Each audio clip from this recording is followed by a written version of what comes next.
Et bonjour, bienvenue à toutes et à tous. On est parti pour un épisode des saisons astrologiques. Nous sommes actuellement dans la saison de la Balance. La saison de la Balance, ça commence le 23 septembre et ça se terminera le 22 octobre. C'est intemporel car chaque année, en fait, on va repasser par la roue zodiacale. Et il faut savoir que au moment où j'enregistre, donc en ce vendredi 23 septembre, c'est aussi l'équinoxe d'automne. Nous sommes officiellement en automne, les amis. Et je voulais un petit peu vous faire un état des lieux, entre guillemets, et vous proposer des ressources et des choses qui, moi, m'ont éclairé. Et je pense que c'est un petit peu la couleur de cet automne. Alors, je pense que c'est pour ça que je continuerai ces capsules, même l'année prochaine. Je pense que je continuerai parce que c'est quelque chose qui évolue avec le temps et qui en fait, qui va prendre une couleur et une teinte très particulière en fonction aussi, je pense, déjà des planètes et de ce qui se passe actuellement aussi dans notre monde. Donc là, l'axe principal pour la saison de la Balance, j'ai l'impression, c'est de pouvoir réussir à intégrer la dualité comme étant en fait une... le mot m'échappe, mais c'est comme une partie intégrante de nos vies et que c'est quelque chose qu'il ne faut pas essayer à tout prix de gommer, d'effacer, mais au contraire d'accepter avec le plus de bienveillance pour soi-même et de se dire qu'en fait l'harmonie et l'équilibre qui est très cher à la Balance ne peut en fait se produire que lorsqu'on en arrive à équilibrer deux forces opposées. Donc à partir de là, quand on comprend que les balanciers justement de la Balance ne pourront probablement jamais être à l'équilibre parfait, mais sont en constante évolution, puisque c'est comme marcher en fait, c'est un déséquilibre permanent. On lève une jambe, on avance un pied, une jambe, et pendant que l'autre en fait est au sol. Il suffit de regarder comment on marche pour voir qu'en fait c'est un déséquilibre permanent qui nous permet d'avancer. Et je pense que l'image est très du coup parlante. Puisque ça va aussi nous signifier que c'est à travers parfois les phases inconfortables et la découverte de soi et peut-être de parties de nous justement qu'on n'a pas forcément envie de voir, qu'on va pouvoir en fait en tirer je l'espère, pour vous, enfin en tout cas pour nous tous, des leçons utiles et qu'on va pouvoir avancer en fait de façon plus équilibrée mais dans le sens plus harmonieux.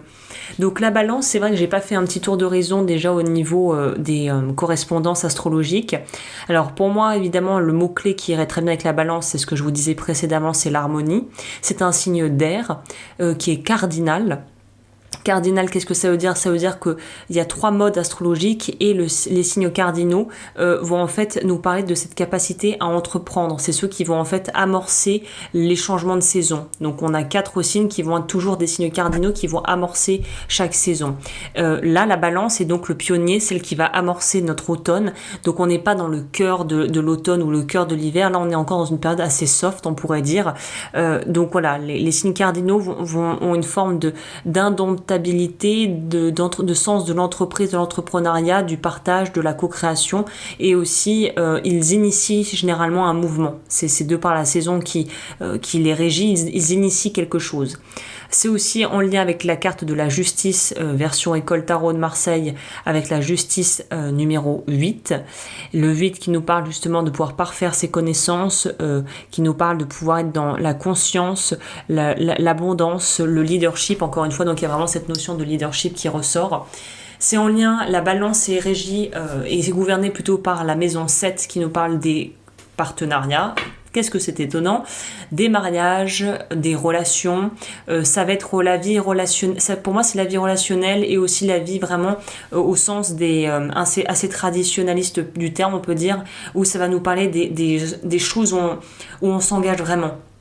C'est-à-dire que c'est pas comme dans la maison 5 pour moi où on nous parle de romance, de petits flirts, de façon de séduire, de jeux de séduction, de rencontres récentes, de petits flirts fun. Non, la maison 7 pour moi c'est quand même quelque chose qui est déjà plus solide, plus concret. On n'est pas sur un petit flirt, on est sur des engagements, sur des choses un peu plus concrètes en amour. Donc ça pourrait aussi être une période, puisqu'en plus c'est Régis qui gouverne la Balance, c'est la planète Vénus, et je pense que tout le monde a déjà dû entendre parler parler de la Vénus, déjà au niveau art, c'est quelque chose qui a été représenté, je crois, c'est pas Michel-Ange qui nous a fait la Vénus dans son coquillage là, c'est Aphrodite, mais je crois que la Vénus et Aphrodite c'est la même chose. N'hésitez pas si j'ai des connaisseurs là ou des connaisseuses en mythologie, il me semble que c'est la même chose mais dit avec deux appellations différentes entre romain et grec, mais peut-être que je me trompe complètement, mais là spontanément il me semble que si. Donc la Vénus c'est quoi? C'est en fait cette capacité d'attraction, et c'est pas que du coup sentimental, c'est pas que physique, mais c'est vraiment de pouvoir attirer à soi ce que l'on désire. Donc là on part quand même avec des bases qui nous signifient que la saison mi-septembre, mi-octobre va être une très bonne période où on va pouvoir en fait mettre en action ce qui a été normalement les choix et les mises en place qui ont été posées durant l'été, et notamment du coup en fait avec la saison de la Vierge. Évidemment tous les épisodes, si vous voulez faire une petite rétrospective et voir si ça vous a parlé, j'aurai la playlist en barre d'infos pour que vous puissiez aller plus loin et voir si le mois dernier déjà ça résonnait avec peut-être ce que vous avez vécu. Il y a les fameux horoscopes qui vont arriver aussi pour le mois d'octobre, ne vous inquiétez pas, c'est dans les tuyaux, où je vais aussi un petit peu faire un petit état des lieux pour nous tous, pour savoir à quelle sauce on va être mangé. Mais en gros, puisqu'on a vu que la Vierge pose les bases, fait les choses, va dans une forme d'introspection, va à l'intérieur, va chercher les réponses dont elle a besoin, va chercher les ressources dont elle a besoin, quelles que soient ses formes. Là, avec le signe de la balance, on est plutôt maintenant, on fait un petit état des lieux, un inventaire, on trie vraiment ce qui est essentiel de ce qui ne l'est pas. Et il y a aussi cette notion qui est propre, encore une fois, ce ne sont que mes impressions, mes ressentis. La balance a le sens du beau, mais je veux dire visuellement. Alors on pourrait dire que c'est un peu superficiel, mais pour moi, les personnes qui sont sous le signe gouverné ou qui ont beaucoup de balance dans leur thème astral sont des personnes généralement qui ont le goût du beau. Évidemment on pourrait dire que les goûts et la beauté est subjective, mais en réalité pas tant que ça, puisque en tout cas par rapport à l'humain, aux gens, on a fait je crois qu'il y a des expériences qui ont été faites à ce sujet sur des nourrissons. Les nourrissons vont avoir l'œil qui va être captivé par ce qui est proportionnel en fait, et la beauté pourrait être mathématiquement en fait expliquée et résumée à une question de proportion. Et je pense que ça vaut aussi dans l'art, dans la composition des tableaux ou même par exemple des photos. Si on regarde bien, j'avais vu Steve McCurry, je crois, qui est un grand reporter, pas reporter mais photographe, qui a vagabondé dans le monde entier. Et Steve Curry expliquait qu'en fait il y avait quelque chose d'extrêmement mathématique. Il le disait pas avec ces termes, mais en fait il expliquait que les compositions, toute une question d'ombre, de lumière, d'ombrage, et aussi de comment on va en fait composer sa photo. Le visage ici, ça avec je sais pas, l'habit rouge qui va faire ressortir la couleur des yeux, en fond peut-être je sais pas, un champ de dunes avec un soleil couchant, et en fait c'est tous les ingrédients mis ensemble avec la bonne perspective qui va nous donner un cliché qui va vraiment sortir du lot. Et la beauté, c'est vrai que alors j'ai rien à vous apprendre, et vous pouvez le constater et regarder par vous-même.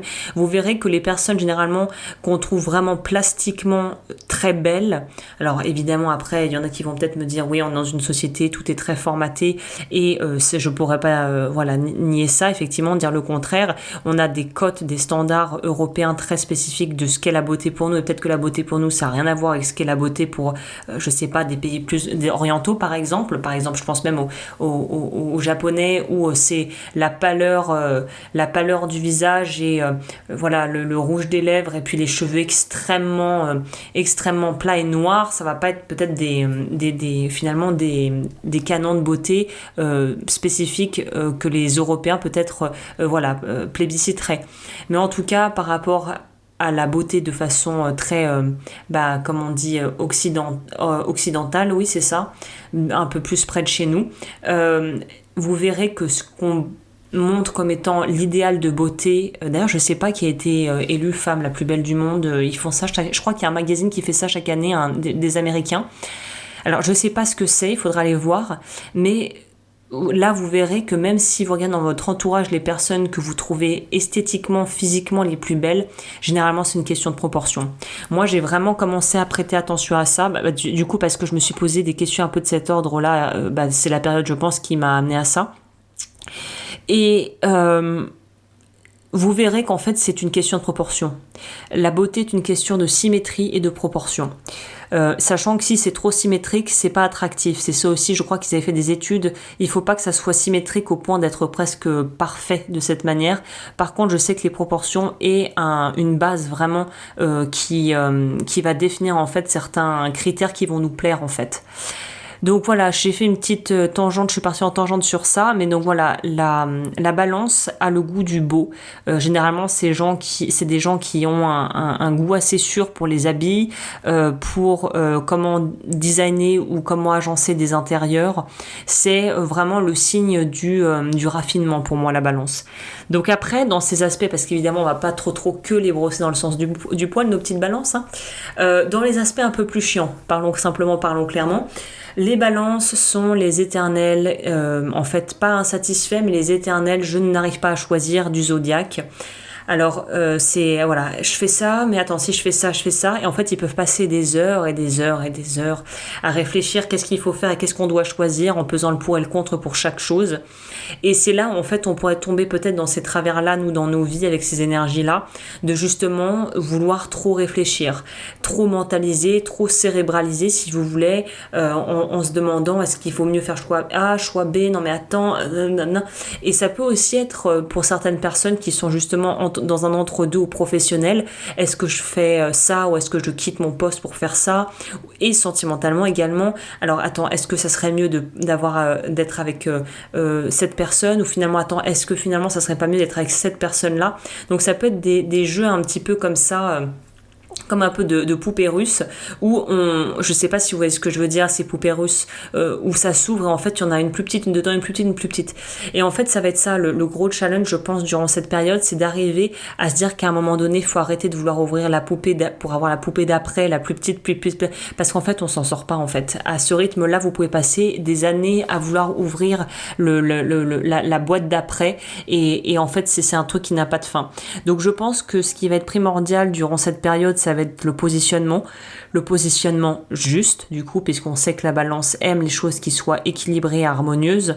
Ça pourrait être aussi une période où vous gagneriez, vous bénéficieriez à travailler sur la blessure d'injustice. Du coup évidemment je propose ça et des ressources sur mon site web, parce que la blessure d'injustice, évidemment, vu que la balance est dans l'équilibre, il y aura peut-être des situations qui vont nous pousser justement à devoir nous affirmer et à affirmer nos croyances et nos valeurs et à revendiquer peut-être aussi des valeurs qui nous sont chères, dans le respect des autres évidemment, comme toujours.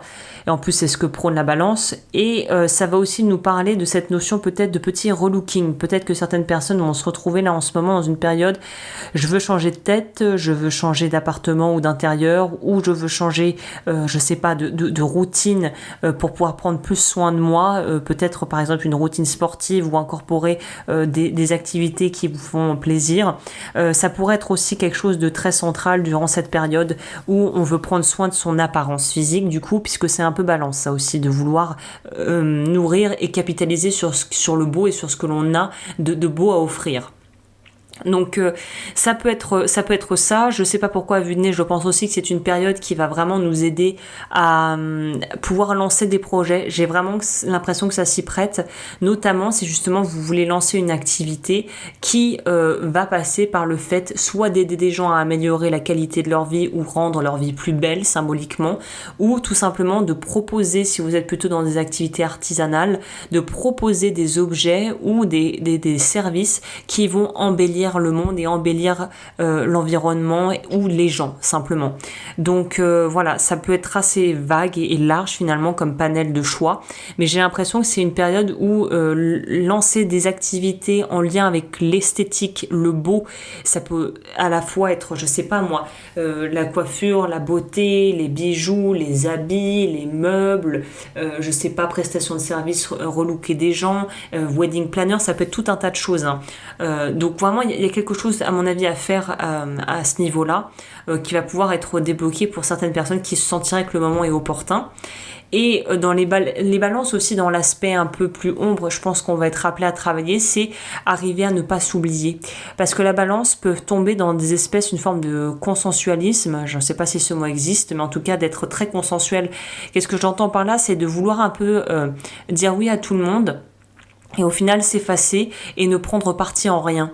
Et là on vous dit non, surtout pas, il faut arriver justement à évidemment prendre en compte les autres, mais à vous considérer et à vous mettre au centre de votre vie en priorité en fait. C'est ça qui va être le plus important.